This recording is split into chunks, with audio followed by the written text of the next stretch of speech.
வாழ்க்கையில வாழ்வாதாரமா வாழ்க்கை இல்லாம நடுரோட்ல உட்கார வச்சிருக்கான். டிஷ்யூ பேப்பர்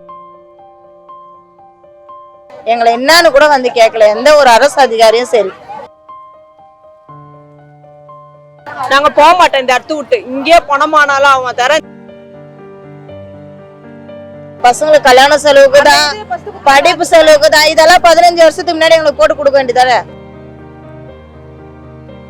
ஆனா நமக்காக ஓட்டு ஜெயிச்சுட்டு வந்தவர் வந்து நம்மளுக்கு ஆதரவு கொடுக்க மாட்டேன்றாங்க. இப்ப நாங்க எங்க தான் போறது சொல்லுங்க.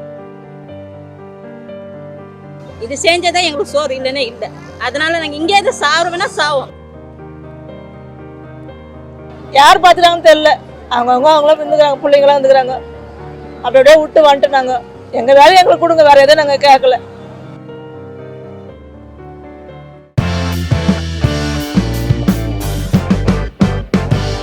மேடம், நாங்க நீதிமன்றத்தை நம்பி இன்னைக்கு கூட கேஸ் போயிட்டு இருந்தது.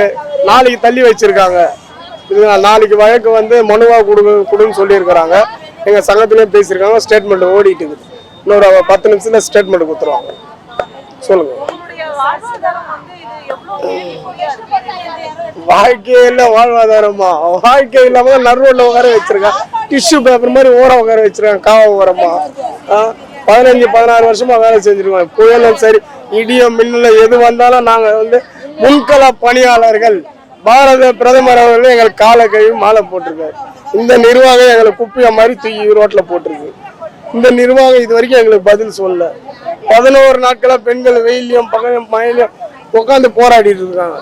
இது வரைக்கும் நல்ல தீர்வே இல்லை. உள்ளாட்சித்துறை அமைச்சர் அவர்களே வந்து பார்க்கல. இது வரைக்கும் உள்கட்டமைப்பு அவர் தான்.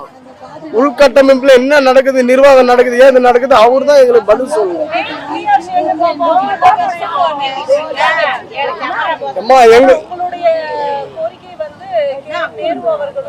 உள்ளாட்சித்துறை அமைச்சர் யாரு? அதிகாரப்பூர்வமான அமைச்சர் யாரு? தமிழ்நாட்டில உள்ளாட்சித்துறை அமைச்சர் அவர் தான். 200 கவுன்சிலருக்கு தலைவர் அவர் தான். மாண்புமிகு மதிப்புக்குரிய மேயரும் அவர் தான். துணை மேயருக்கும் அவர் தான். ஆணையர் எல்லாருமே. இங்க சென்சிட்டிவான விஷயம் அவர் தான் பதில் சொல்லணும்.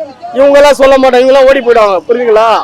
எங்களுக்கான நிர்வாக சீர்திருத்தமும் சரி, சீர்கேடும் சரி, அவர் தான் பதில் சொல்லணும். இது வரைக்கும் திரும்ப வந்து பேசினார். இரவு 12 மணிக்கு வந்து பேசினார். சிஎம் கிட்ட பேசணும். மறுநாளே வந்து ஓடி வந்து இந்த மாதிரி பேச்சுவார்த்தை நடந்தது.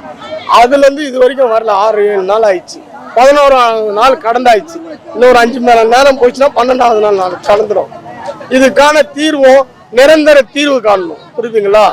அடிக்கடிக்கு இப்ப மாவட்ட ஆட்சியர் உண்ணாவிரதம் வரணும். அம்பத்தூர்ல 6 பெண்கள் உண்ணாவிரதம் வரணும். வழக்கு போட்டு எங்க சம்பளத்தை நிர்ணயம் பண்ணணும். 755 ரூபா.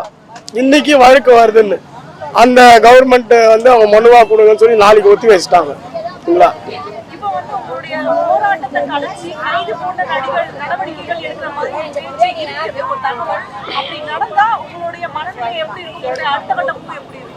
கைதிக்கெல்லாம் நாங்க பயப்பட மாட்டோமா. இங்க இதெல்லாம் ஒரு சாதாரணமான விஷயம். நாங்க ரோட்ல வேலை செய்யறதுல நாங்க கஷ்டம். இதெல்லாம் கஷ்டமே இல்லை எங்களுக்கு. புரியுதுங்களா? மக்கள் சேவை பண்றதா எங்களுக்கு பிடிச்சிருக்கு. குப்பை அதை வாரது ஏன் வேலை எனக்கு கொடுங்கன்னு தான் நாங்க கேட்கறோம். உங்க வேலையை கொடுங்க, உங்க அமைச்சர் பதவி கொடுங்கன்னு நாங்க கேட்கல. IAS கொடுங்க, IPS கொடுங்கன்னு. என் வேலை எனக்கான உரிமை. புரியுதுங்களா? நான் 16-17 வருஷமா கஷ்டப்பட்டிருக்கேன் இந்த தூய்மை பணியாளர்களா. அந்த தூய்மை பணி மட்டும் எனக்கு கொடுங்கன்றேன். புரியுதுங்களா? எனக்கு இந்த பில்டிங்ல மேயர் கொடுங்க, சேர்மேன் கொடுங்கன்னு நான் கேட்கல. என் வேலையை எனக்கு கொடுன்ற உறுதிப்படுத்து, நிரந்தரப்படுத்து, இல்லை NULM பண்ணிய திட்டத்தை செயல்படுத்து. 23,000 சம்பளத்துக்கு எங்களை கூப்பிட்டு நல்ல பேச்சுவார்த்தையா, சந்தோஷமான பேச்சுவார்த்தையா இன்னைக்கே கொடுங்க. நாளைக்கு நாங்க வேலைக்கு போவோம். அடுத்தவன் கையில புடிச்சு கொடுத்து நாங்க இங்க உட்காரல. சின்ன அவங்களை பத்தி நாங்க பேச புரியல. அவுட் சோர்சிங்கே எங்களுக்கு வேண்டாம். எங்க வேலை எங்களுக்கு கொடுங்கன்றோம். புரியுங்களா? கோடியா லாபம் சம்பாதித்து கார்பரேட் கம்பெனி வராங்க. அது எங்களுக்கு தேவையில்லாத விஷயம். அது அடுத்த கட்டம். எங்களோட வேலை நிரந்தர பணி, இல்ல NULM பண்ணி 23,000 சம்பளத்திலே தொடருங்கன்றோம். புரியுதுங்களா? இன்னைக்கே அறிவிப்பு வந்தாலும் நாளைக்கே நாங்க போயிடும்.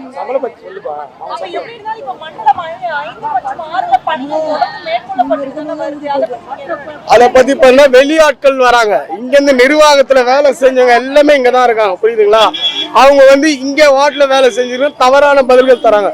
நாங்கன்னா ரெக்கார்டு தரோம். 1950 பேர் இருக்காங்க. புரியுதுங்களா? 15-16 15-16 வருஷமா இங்க வேலை செஞ்சிருக்கோம். அது வேணா நான் தரேன். இவங்க வெளியாட்களை கூட்டு வந்து டிவிஷன்ல இருந்து வந்து ஜாயின் பண்ணிட்டாங்க. 5000 கொடுக்குறான் வா, 25 கிலோ அரிசி தரேன் வா. இந்த ஆசைக்கெல்லாம் நாங்க இல்ல, எங்களுக்கு நிரந்தர பணி இல்ல, எங்க வேலையை கொடுங்கன்றோம். நாங்க கிட்டத்தட்ட 10 வருஷம் 15 வருஷமா துப்புரவு பணியாளராக வேலை செய்யறோம். திடீர்னு எங்களை வந்து ராம்கிக்கு போன்றாங்க. நாங்க ராம்கி வேணா, எங்களுக்கு நிரந்தர பணி வேணும்னு வந்து இங்க உட்காந்துருக்கோம். அதுக்கேற்ற எந்த கோரிக்கையும் எடுக்கல. கிட்டத்தட்ட 11 நாளாவது நாங்க இங்க வந்து உக்காந்து, எங்களை என்னன்னு கூட வந்து கேட்கல. எந்த ஒரு அரசு அதிகாரியும் சரி, நீங்க ஏன் உக்காந்துருக்கீங்க, உங்க கோரிக்கை என்னன்னு எங்களை யாரும் வாயை திறந்து கேட்கல. பேச்சுவார்த்தை போதுன்றாங்க, தீர்வு கிடைக்கணும்ல.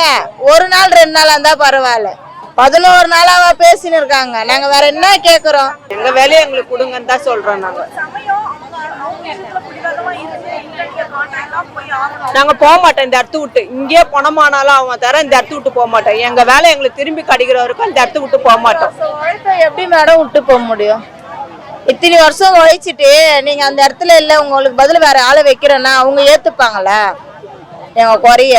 நீங்க அப்பயே கொடுத்துருந்தா பரவாயில்ல. 15 எங்களுக்கு கொடுத்துருந்தா, நாங்க கான்ட்ராக்ட் நீங்க சொல்லியிருந்தா எங்களுக்கு அந்த நஷ்டம் எங்களுக்கு கிடைச்சிருக்கும். எங்களுக்கு பிஆர் அப்பா வந்து கிடைச்சிருக்கோம். நாங்க தாராளமா நாங்க போயிருப்போம். 10 வருஷத்துக்கு முன்னெல்லாம் விட்டுட்டு இப்போ வந்து எங்களுக்கு இடம் எப்படி நான் போக முடியும்? இப்ப அவங்க சொல்றாங்க எங்களுக்கு மருத்துவமனைக்கு தான், எங்க பசங்களுக்கு கல்யாண செலவுக்கு தான், படிப்பு செலவுக்கு தான். இதெல்லாம் 15 வருஷத்துக்கு முன்னாடி எங்களுக்கு போட்டு கொடுக்க வேண்டியதானே? இப்ப 15 வருஷம் உழைப்பு போதுல எல்லாருக்கும்.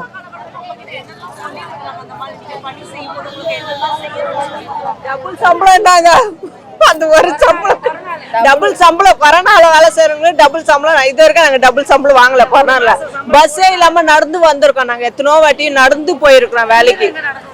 நான் ஐஜாப்ஸ்ல இருக்கிற, ஐஜாப்ஸ் வந்து தலைமைச் செயலகத்துல தான் வேலையே செய்யறேன். அங்க இருந்து வேலைக்கு நடந்து வந்திருக்கேன். நடந்து போவோம், அதுவும் வெயில் டைம்ல நடந்து போயிருக்கிறோம். நாங்க ஒரு நாள் கூட லீவ் இருக்காது. கொரோனா டைம்ல எல்லாம் ஒரு நாள் லீவ் இருக்காது. துப்புரவு பணியாளர் எவ்வளவு வயசாங்கன்னு அவருக்கு தெரியும். எனக்கு 2 பசங்கம்மா, ஒரு பொண்ணு ஒரு பையன். யாரும் இல்லையா, அனாதையா விட்டு வந்துக்கிறோமே. ஏன்னா எங்களுக்கு எல்லாமே எங்க வேலை தானே. இது இல்லைன்னா எங்களுக்கு சோறு கிடையாது. நாங்க ஒன்னே பச்சையில போய் ஏசி ரூம்ல உட்காந்து வேலை செய்ய. நாங்க அப்படி இருந்தாக்கா இந்த 11 நாளா நாங்க இந்த வெயில லோல் பாடுறோம். நேற்று அவ்வளோ மழை, அந்த மழையிலே லோல் பட்டுன்னு உக்காடுறோம். நாங்க பச்சைங்களா இருந்தா இந்த குப்பாடுற வேலைக்கு இவ்வளவு போராட்டம் எங்களை பண்ண வைப்பீங்களா? நான் கேக்குறேன். அவையாச்சும் கொஞ்சம் மனசு இறங்கி வரணும். நாங்க வேற என்ன கேக்குறோம்? நாங்க செய்யற வேலையை தானே கேக்குறோம். வேற எதுனா நாங்க கோரிக்கை வச்சு எங்களுக்கு இது இல்ல இதை செய்யுங்கன்னு நாங்க எக்ஸ்ட்ரா கோரிக்கை வச்சா கேக்குறோம்? எங்க வேலையை எங்களுக்கு கொடுங்க, நாங்க செஞ்ச வேலையை எங்களுக்கு கொடுங்க. நாங்க செஞ்ச வேலையை புடிங்கிட்டு நீ இதுல இல்ல இப்படிதான் செய்யணும்னா என்ன அர்த்தம்? நாங்க படிப்படியா உயர்ந்து வந்துட்டோம். 9,000ல இருந்து இன்னைக்கு 23,000 சம்பளத்துக்கு வந்துட்டு, இப்ப 23,000 கிடையாது, நீ திருப்பி 16,000க்கு போ. திருப்பி படிப்படியா வானா என்ன அர்த்தம்? 10 வருஷம் கான்ட்ராக்ட்காரன் எடுப்பான், 11வது வருஷம் அவன் போய் 10 ரூபா கம்மியா வச்சு வேற இடத்துல தள்ளுவான். அதுக்காக நாங்க கார்பரேஷன்ல லோல் பட்டோம். எங்களுக்கு நிரந்தர பணின்னு சொல்லிதான் இந்த வேலைக்கு எங்களை எடுத்தது. அதுவும் 10 நாள் ட்ரைனிங். குப்பை எப்படி வாரணும், மண்ணு எப்படி அடிக்கணும், சுண்ணாம்பு எப்படி போடணும்னு ட்ரைனிங் வச்சு இந்த வேலைக்கு எடுத்தாங்க எங்களை.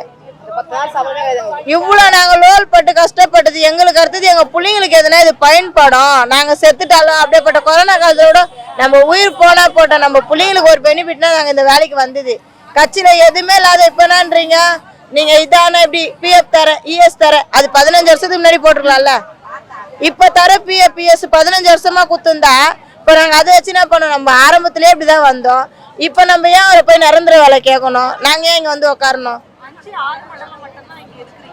இல்ல 7 எல்லாம் இருக்காங்க, எல்லாருமே வராங்க, போவாதவங்களும் வராங்க. 5-6 மட்டும் கிடையாது, 7-4 எல்லாருமே வராங்க.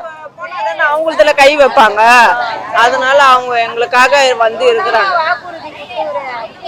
வாக்குறுதி குத்துவரே 2021ல அவங்க ஆட்சியில வாக்குறுதி குத்துவரே இவர்தான்.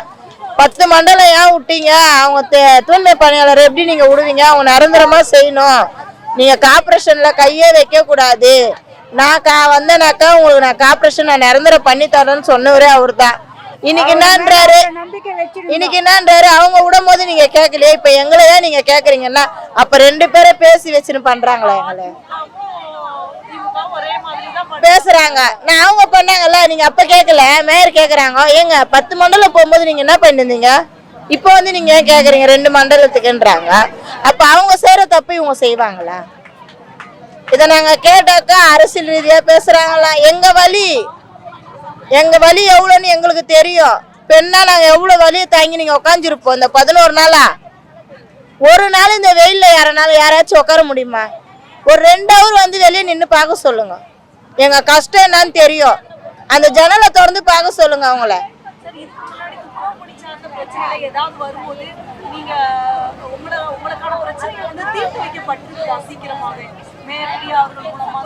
யாருமே எங்களை இது வரைக்கும் தீர்த்து வச்சது இல்லப்பா. எங்களுக்கு சேலரி கூட கொஞ்சம் கொஞ்சமா ஏத்துந்து பாரதி அண்ணா மட்டும்தான். அதுவும் கோர்ட் மூலியமா கேஸ் போட்டு வாதாடி அவரு இன்னும் இருந்து அதுக்கப்புறம் தான் இந்த 23,000 சம்பளம் கூட எங்களுக்கு. மற்றபடி யாரும் எங்களுக்கு எதுவுமே ஏற்றி தரல. என்ன இந்த அவங்க வந்து இந்த 4 வருஷத்துல ஒரு 3 வருஷம் எங்களுக்கு தீபாவளி பரிசு கொடுத்தாங்க. மரியாதையெல்லாம் செஞ்சாங்க. உட்கார வச்சு சாப்பாடு போறதுனவோ அப்படியே எங்களை கோபுரம் மாரி வச்சாங்க. கட்சியில குப்பியா உட்கார வச்சுட்டாங்க. அதுதான் அவங்க பண்ண காரியமே. அவ்வளோலாம் உயர்த்தி பண்ணாங்க. சரி இவங்க நம்மளுக்கு நல்லது செய்வாங்க, இவ்வளோ செய்கிறாங்களே, நம்ம இது வரைக்கும் வாங்கலையே, இந்த 10-15 வருஷமா இது வரைக்கும் நம்மளுக்கு யாரும் நல்லது இதுன்னு எங்களுக்கு எதுவுமே கொடுத்தது கிடையாது. ஒரு தீபாவளி ஆகட்டும் பொங்கல் ஆகட்டும் நாங்கள் வாங்குற சம்பளம் தான். இந்த குப்பையை வாரிட்டு தான் நாங்கள் போய் எங்கள் பிள்ளைங்களுக்கு உழ வச்சு சோறாக்கி போடணும். நாங்கள் எங்களுக்கு தீபாவளி பொங்கல்னா குப்பை வாடுறீங்க, அன்னைக்கு ஒரு நாள் நீங்கள் ரெஸ்ட் எடுத்துக்கன்னு சொல்லுவாங்களா? சொல்ல மாட்டாங்க. எல்லா நாளும் எங்களுக்கு வேலை. ஒரு நாள் கிடையாது, ஒரு நாள் கூட எங்களுக்கு விடுமுறை கிடையாது. நாங்கள் அதெல்லாம் எடுத்தா சம்பளம் பிடிச்சிப்பாங்க. நாங்களாம் எடுத்தா சம்பளம் பிடிச்சிப்பாங்க, லீவே கிடையாது. உண்மையிலேயே இவரை ஜெயிச்சதுக்கு ரொம்ப சந்தோஷப்பட்டோம். நாங்கள் எப்படியாவது நம்மளுக்கு நல்லது பண்ணுவாரு, இன்னைக்கு பண்ணுவாரு நாளைக்கு பண்ணுவாருன்ட்டு 4.5 வருஷம் ஆயிடுச்சு. கடைசியில் எங்களை ரோட்ல தான் உட்கார வச்சாங்க. அவரு எங்களை சொன்னாருல்ல, நான் பெண்மைக்கு தான் முக்கியத்துவம் கொடுப்பேன்னு, அதை மட்டும் அவரை செய்ய சொல்லுங்க. எங்களை இப்படி குப்பை மாரி ஓரமா போட வேணாம்னு சொல்லுங்க. குப்பை தான் 1000 கம்ப்ளைண்ட் பண்றாங்கல்ல. அந்த தொகுதியில குப்பை இருக்கான், ஃபர்ஸ்ட் துப்புரவு பணியாளர் போய் அதை அள்ளி சுண்ணாம்பு போட சொல்லுன்றாங்கல்ல. இன்னைக்கு அந்த துப்புரவு பணியாளர் நாங்க எங்க போனோம்? இன்னைக்கு கான்ட்ராக்டுக்காரங்களை குத்த மதிப்பு கூட எங்களுக்கு கொடுக்கலையே. 15 வருஷமா நாங்க உழைச்ச உழைப்பு கொடுக்கலையே நீங்க. அப்ப குப்பையோட எங்களையும் சேர்த்து வாரி போட சொல்லிட்டீங்களா? அதை நீங்க எங்களுக்கு சொல்லுங்க, நேரடியா பேசுங்க. எலெக்ஷன் டைம்ல எங்களை வந்து பாக்குறீங்கல்ல, மழை வந்தாலும் புயல் அச்சாலும் எது வந்தாலும் எலெக்ஷன் டைம் எங்களை மறக்காதீங்கம்மான்னு. இன்னைக்கு நாங்க 11 நாளா இருக்கிறோம். எங்களை வந்து பார்க்க உங்களுக்கு என்ன கஷ்டம்? நாங்க தனியாருக்கு போமா. நாங்க செஞ்ச வேலை எங்களுக்கு வேணும். நாங்க எதுவுமே அதிகப்படுத்தி கேட்கல. எங்களுக்கு நீங்க அதை செய்யுங்க இதை செய்ய நாங்க கேட்கல. நாங்க செஞ்ச பணி எங்களுக்கு வேணும். நிரந்தரமா நாங்க கார்பரேஷன் தான் காலை வச்சோம். அப்ப கம்மி சம்பளத்துக்கு தான் நாங்க காலை வச்சோம். எங்களுக்கு அந்த கார்பரேஷன் பேர் மறையக்கூடாது. எங்க உயிர் இருக்கிறக்கே நாங்க சென்னை மாநகராட்சியில செய்யறோமா, நாங்க கார்பரேஷனை மட்டும் தான் செய்வோம். அவர் காதுக்கு எத்தனை போங்க, அவருக்கும் போலியா, துணை முதலமைச்சருக்கும் போலியா. நாங்க நாடு விட்டா நாடா வந்துட்டோம். அவரு கூட வந்து எட்டி பார்க்கல. ஒரு டிஃபனு கொடுக்க போறாங்க அந்தந்த இடத்துல போட்டு. நாங்க என்னங்க பாவம் பண்ணோம்? வேற வேற கட்சிக்காரங்க எடுத்துன்னு வந்து கொடுக்குறாங்க. இந்த ரோட்ல போற எடுத்துன்னு தராங்க. பாக்குறவங்க பாக்குற எப்படி நாங்க பிளாட்ஃபார்ம்ல கண்டுக்கிற மாதிரி அவங்க பார்த்து பாவம் பார்த்து எடுத்துன்னு போடுறாங்க. எங்களுக்கு போட்டா போதுமா? பிள்ளைங்களுக்கு என்ன பண்ணுவாங்க? அவங்க என்ன பண்ணுவாங்க? பிள்ளைங்க நாங்க சாப்பிட்டுருவோம். எங்க வயிற்றுக்கு போட்டா பிள்ளைங்க என்ன பண்ணுவோம்? பிள்ளைங்களும் சாப்பிடணும்ல. வந்து 11 நாள் ஆகுதுமா. 11 நாளுக்கு இன்னும் எங்களுக்கு எந்த தீர்ப்பும் வரல. இன்னைக்கு நல்ல தீர்ப்பாக வரோம்னு நினச்சிட்டு உக்காந்துட்டு இருக்கிறோம். எங்களுக்கு இந்த துப்புரவு தொழிலாளர்களுக்கு நல்ல செய்தியாக வாங்கி கொடுத்தா ரொம்ப சந்தோஷமாக இருக்கும். வீடு வாசலை விட்டுட்டு உக்காந்து இருக்கிறோம். அவங்க மனசு கொஞ்சம் இறங்கி வந்து எங்களுக்கு நல்ல முடிவாக கொடுக்குற மாதிரி பார்க்க சொல்லுங்கள். அதுதான் நாங்கள் கேட்குறோம், வேறு எதுவுமே கேட்கல. ஏன்னா வேற எதுனா சொல்லவும் முடியல. செய்தியில் வந்து சேகரன்னு சொல்லிக்கிறாரு, இந்த இடத்த விட்டு காலி பண்ணிட்டு வேற எங்கன்னா போங்க, வேற எங்கன்னா போய் ஸ்ட்ரைக் பண்ணுங்கண்ணே.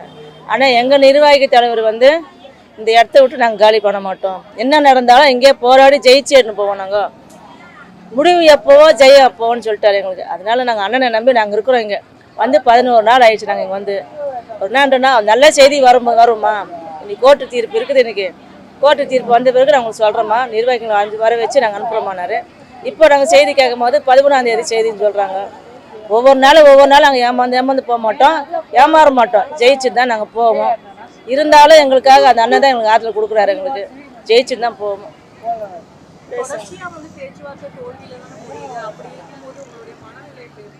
மனநிலைனாங்க அண்ணன் சொல்கிறாருன்னா முடிவுன்ற ஒன்று இல்லைம்மா. முடிவு எப்போ ஜெயம் எப்போ வருது அப்போ தான் நம்மளுக்கு முடிவு நம்மளுக்குன்றாரு.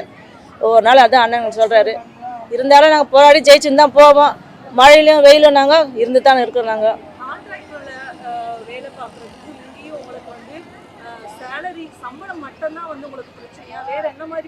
வேற எந்த மாதிரினால வரும் கான்ட்ராக்டில். அப்போ எங்களுக்கு கான்ட்ராக்டில் உள்ள இப்போ நாங்கள் சேர்ந்தது 15 வருஷத்துக்கு முன்னாடி நாங்கள் சேர்ந்தோம். நாங்கள் இப்போ தான் தனியார் இதில் சேர்றாங்க. அதில் போய் எங்களை போய் சேர சொல்கிறாங்க. இப்போ நாங்கள் சேர்றதுல ஒரு பிரயோஜனம் கிடையாது. அதுக்கு முன்னாடியே நாங்கள் செஞ்சுருந்தோம்னாக்கா எங்களுக்கு ஏதாவது ஒரு ஆதாயம் இருந்துருக்கும். ஒன்றுமே இல்லை. இப்போ வெளியே போகணுன்னு துரத்தி விட்டாங்கல்ல. எங்கள் வேலை நாங்கள் செஞ்சுருப்போம். நாங்கள் செய்யாமல் இல்லை. எங்கள் வேலையை நாங்கள் செஞ்சுருந்தாக்கா இன்றைக்கி நாங்கள் அங்கே இருந்திருப்போம். நீங்கள் வெளியே போகன்றதால நாங்கள் வெளியே வந்துட்டோம். நாங்கள் எங்களுக்கு இன்னும் இருக்குது. 9ஆம் மாதம் வரைக்கும் எங்களுக்கு ஆயுதம் இருக்குது. எங்கள் வேலை இருந்துருக்குது. இவங்களோட சேர்த்து எங்களை அமுச்சு விட்டாங்க. இப்போ நாங்கள் இது போராடுங்கிறோம். இப்போ அதனால தீர்ப்பு நல்ல மாதிரி தான் வரும். நல்ல மாதிரி தான் தீர்ப்பு வரும். வர வரைக்கும் நாங்கள் காத்து நிற்போம். ஆனால் சில மெட்டலுங்களாம் இருக்குது எங்களுக்கு சொல்கிறாங்க. ஆமாம் அப்பா தனியாருக்கு போக மாட்டோம். தனியாருக்கு நாங்கள் போக மாட்டோம். இதில் தான் இருப்போம்.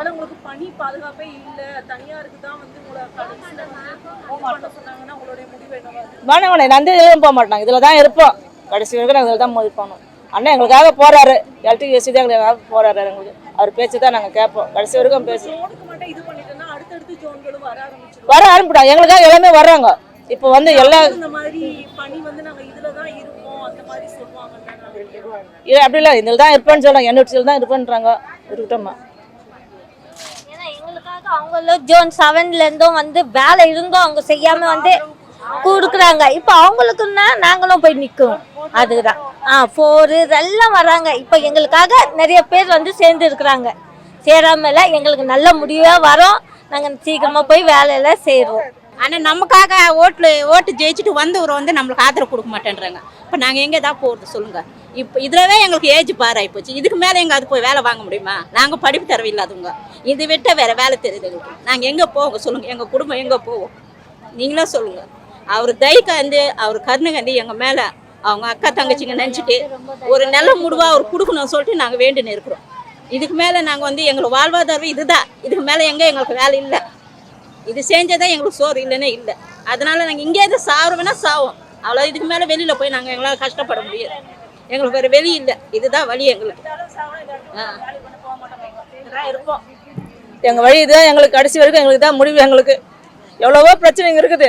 எல்லாம் தாண்டி நாங்கள் வந்துக்கிறோம். இங்கே அழாத குறை நாங்கள் இப்போ இருக்குது. இங்கே சொல்லலாம் எவ்வளவோ பிரச்சனைகள்லாம் இருக்குது. எங்களுக்கு எல்லாம் சொல்லிக்க முடியல. இப்போது அது அந்த ஒரு குடும்பத்தில் ஒரு பிரச்சனைங்க இருக்குது. எல்லாத்தையும் நீங்கள் வந்துட்டு இங்கே உக்காந்துக்கிறோம். எதுக்காக? எங்கள் வேலையை எங்களுக்கு கொடுங்க. வேறு எதுவுமே நாங்கள் கேட்கல. எங்கள் வேலையை எங்களுக்கு கொடுங்க. ஆமாம். நேற்று யார் பார்த்துட்டாங்கன்னு தெரியல. அவங்களாம் இருந்துக்கிறாங்க. பிள்ளைங்களாம் இருந்துக்கிறாங்க. அப்படியே விட்டு வந்துட்டு நாங்கள் எங்கள் வேலையை எங்களுக்கு கொடுங்க. வேறு எதுவும் நாங்கள் கேட்கல. அதுதான் நாங்கள் ஒன்று கேட்குறாங்க. அதுதான் எங்களுக்கு வேண்டி கேட்குது. போனோம். திடீர்னு வேலைக்கு போனோம். 52ல் வேலை செய்கிறேன் நான். என் பேர் வள்ளி. 1ஆம் தேதி வேலைக்கு போனோம். வேலைக்கு எடுக்க மாட்டேன், உங்களுக்கு வேலை இல்லை, கார்ப்பரேஷனுக்கும் உங்களுக்கும் சம்மந்தம் இல்லை அப்படின்னு சொல்லிட்டாங்க.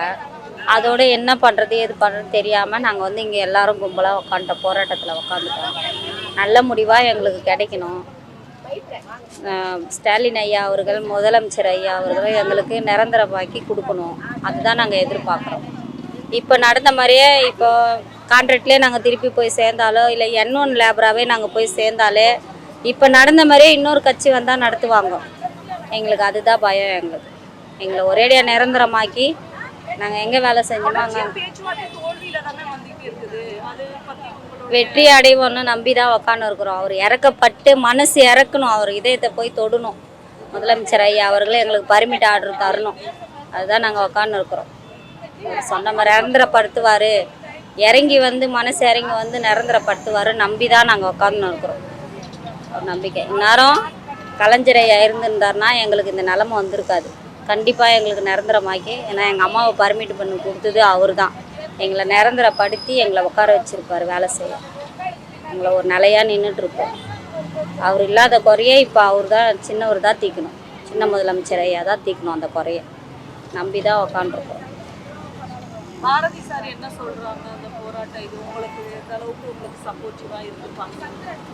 போராட்டம் வந்து நிரந்தர பணி கிடைக்கிற வரைக்கும் போராட்டத்தை நீங்கள் விடாதீங்க அப்படின்னு தான் நான் வாங்கி தருவேன், நான் உங்களை கைவிட மாட்டேன் அப்படின்னு சொல்லிட்டு பண்ணுவேன்.